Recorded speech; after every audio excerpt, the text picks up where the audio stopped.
ошол жаңы платформаларды үйрөнөм деген бардык каалоочуларга бир жакшы программаны сунуштагым келип турат. Эгерде сиз буга чейин башка программаларда бул тесттик программаларды жасап жүргөн болсоңуз, анда бүгүндөн баштап ушул программаны сунуштагым келип турат.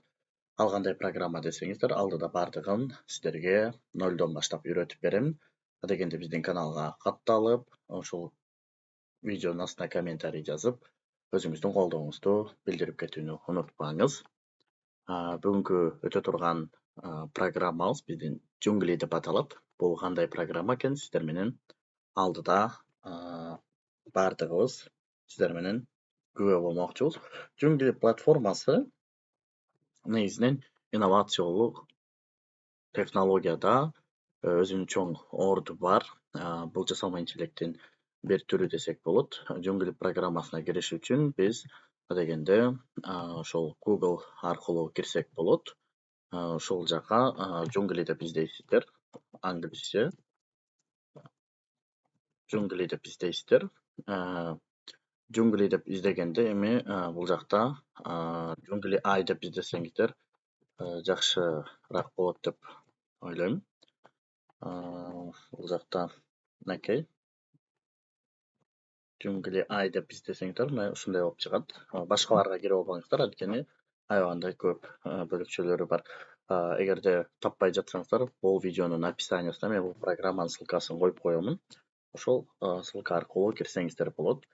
Ошол Джунгли программасын тандайбыз да киребиз ичине. Киргенде эле бул жактан сиздердики англисче болуп чыгат. Англисче түшүнбөй жатсаңыздар, мышканын оң капталын басып, перевести на русский кылып алсаңыздар болот. Өзү автоматтык түрдө Google которуп берет сиздерге. Эми бул жака биз регистрация жасашыбыз керек. Анын үчүн регистрация сөзүн басып, регистрация кадамыбызды таштайбыз. Бул жактан эгерде сиздердики через Google менен катталам десеңиз, продолжить Google деген басасыз. Жок, электрондук почта менен катталам десеңиз, электрондук почтаны. Мен Google менен катталгым келип жатат. Мен Google'ды басамын. Google'ды басканда эле бул жактан аккаунт сурайт. Мен аккаунтумду тандаймын. Ылдый түшүп, макулдугун берип, продолжитти басамын. Бул өзү автоматтык түрдө Джунгли программасына киргизди. Эми Джунгли программасына киргенде эле сиз адегенде ушундай болгон платформада барак сурайт. Сиз бул жака файл жүктөйбүз. Кандай файлдарды жүктөйбүз? Бул кандай программа? Ушул жактан маани берип сөздүккө кошумчалап кетейин. Джунгли программасы мугалимдер үчүн тест түзүүдө, тесттик программаларды өзү кантып жазып бере турган программа. Биринчи учурда сиздер даяр китептерден, мисалы үчүн электрондук китептердин ссылкаларын коюп, же ошол электрондук китептериңиздердин PDF форматы, Word форматы болсо, ошол PDF файлдардан тест түзсөңүз болот. Өзү түзүп берет, жүктөп койсоңуз. Же болбосо YouTube'дагы бир сабактарды көрүп, ошол жактан алып, ссылкасын коюп койсоңуздар, бул программа, Джунгли программа сизге тест түзүп берет. Жана ошондой эле PowerPoint'те алдын ала даярдалган сабактарыңыз болсо жүктөп берет. Мисалы үчүн, мен файлды тандайм. Бул жактан файлда менде рабочий стол класста мастер-классым бар. Мастер-классты тандадым. Джунгли платформасы бул мугалимдер үчүн оюн түрүндөгү платформа. Мисалы үчүн, Джунгли деп аты эле айтып турат. Джунгли бул бак-дарактарды, чытырман токойду элестетебиз да, Джунгли десе. Ошол сыяктуу, мисалы үчүн, бир барак суроого жооп берген сайын бир дарак мындайынан өсүп чоң болот. Же болбосо ошол джунглинин арасында бир суунда кайык менен сүзүп өтүш керек. Ар бир суроого жооп берген сайын кайык менен сүзүп отуруп түбүнө жетесиз деген сөз да. Ошол сыяктуу. Азыр бир аз күтөбүз. Мынакей Джунгли программасы биздин мен жүктөгөн маалымат боюнча мага тест түзүп атат азыр. Бир аз күтөбүз. Биз жүктөгөндөн кийин программа автоматтык түрдө мынакей ушундай болуп чыгат. Эгерде сиз орусча кылам десеңиз, жана анда айтып кеткендей, мышканын оң капталын басып киресиздер. Учитель дегенди басасыздар. Всё, болду. Эми караңыздар. Бул жакта ушундай вопростор чыгат. Мисалы үчүн, Google, Instagram бардыгын жазып койсоңуз болот. бул жактан сиз өзүңүзгө жараштуу персонаж тандаңыз. Мен муну тандадым. Ачкиси менен бананы, фрукты менен тандайм мен. Ушул сыяктуу жонглин өзүңүздүн фруктуңуз, персонажыңызды тандап алгандан кийин автоматтык түрдө Джунгли платформасы иштей баштайт. Эми биз муну кантип иштетебиз? Мынакей караңыздар.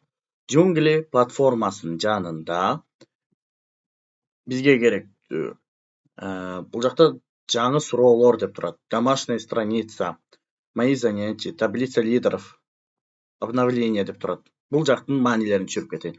Жаңы суроолордо биз жаңы өзү эле айтып турат, жаңы бир тапшырма түзөбүз. Домашняя страница бул джунглинин өзүнүн ичиндеги бардык аткарылган тапшырмаларды карап турасыз. Мои занятия сиз жасаган тапшырмаларды ушул бөлүктөн таап аласыздар, тесттериңизди. Таблица лидеров бул жакта окуучуларыңыздын или башка катышуучулардын тестке жооп бергендиги боюнча маалымат ала аласыз. Мисалы үчүн жаңы тестти кантип түзөбүз? Жана бир китеп тандап буга кирип алдык да. Эми бул жактан новые вопросы дегенди басып, нажмите, чтобы загрузить файл дегенди басабыз. Эми мен мастер-класс дегенди тандадым да, окейди бастым.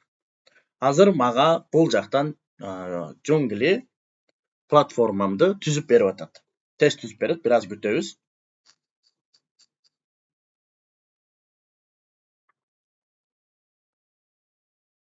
Мынакей, тест түзүп берип атат. Эми ушул жактан караңыздар. Диапазон 2 баракты, диапазон страница деген бул сизде мисалы үчүн китебиңиз 100 баракты бир PDF салып атасыз. Ошонун ичинен кайсыл барактардыкын түзүп берейин же болбосо диапазон 1ден 50ге чейин деп койсоңуз, менде бул жакта диапазон 1ден 2ге чейин 2 барак меники. Анан бул жакта низкий деген эле ушул жактардан эч нерсесинен эме кылбайсыз. Анан вопросту биз бөлүкчөсүн жаздайбыз. Андан кийин бул жака темасын жазабыз. Мисалы үчүн мастер-класс 5-класс деп коеюн мен.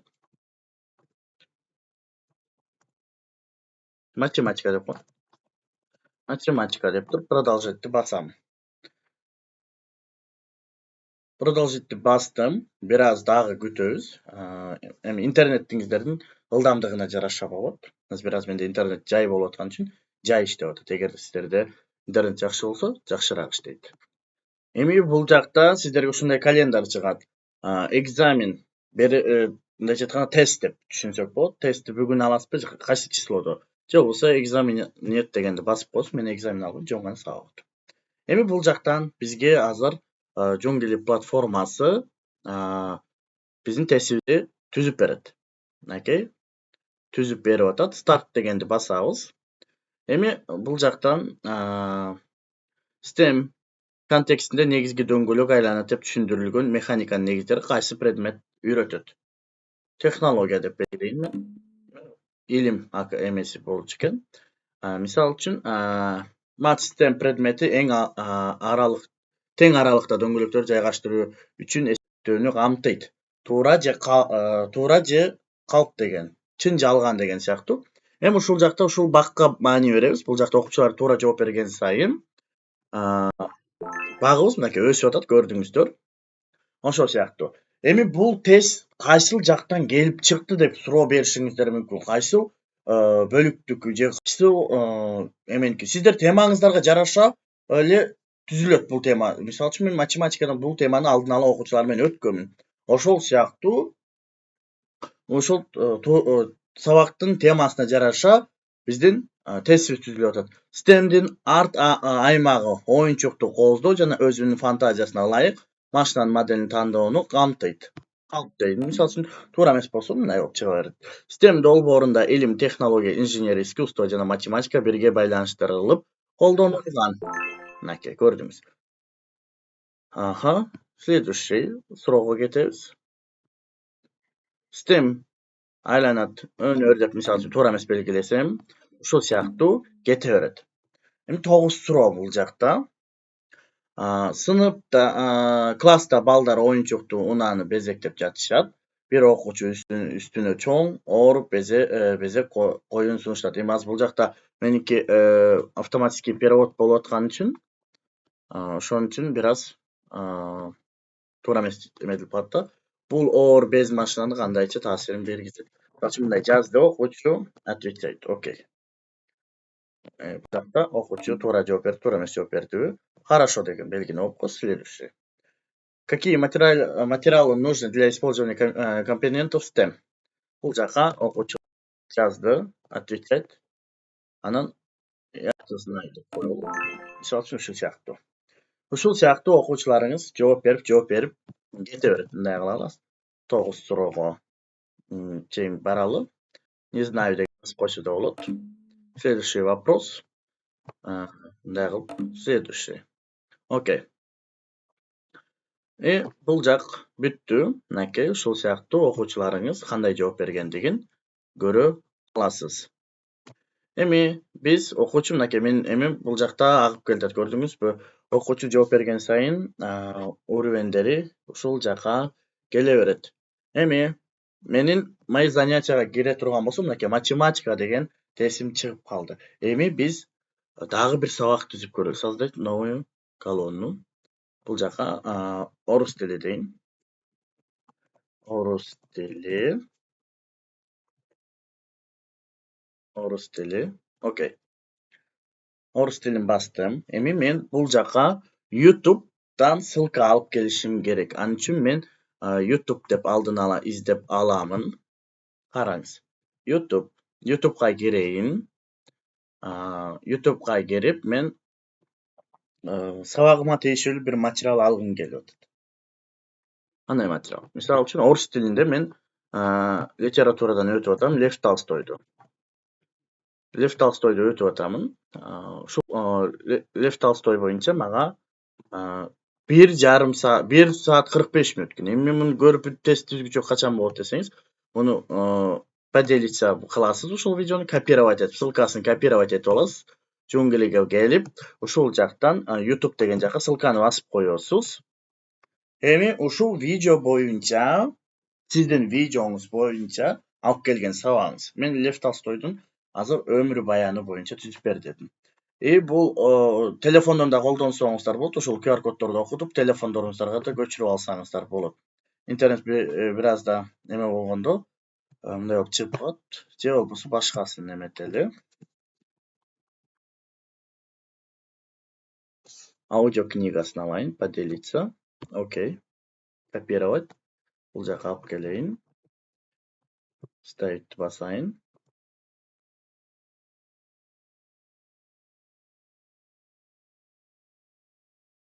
Ушул сыяктуу Пушкиндикин, Чыңгыз Айтматовдун китептерин, Алгы Осмонов боюнча бардыгында сиздерге алып келе берсеңиздер болот. Мынакей. 30 суроо. Ошондой вопросубузду продолжить деп басып түзөлү. Орус тили деген тандап алам, продолжить. Кайсыга тиешелүү болсо, нет экзамена. Биздики 2 сааттык видео эмес беле, 2 сааттыкын ордуна бул жакта азыр бизге өзү автоматтык түрдө мынакей Лев Толстойдун кандай боюнча суроолору, кайсыл критиканын негизинде түзүлөрүн бизге көрсөтүп берип, продолжить басабыз. Пропускать басабыз. Көрдүңүзбү окуучулар, мындай кылып суроолорун менен чыгып берип атат сизге. Пропускать басабыз, значит учтем. Караңыз.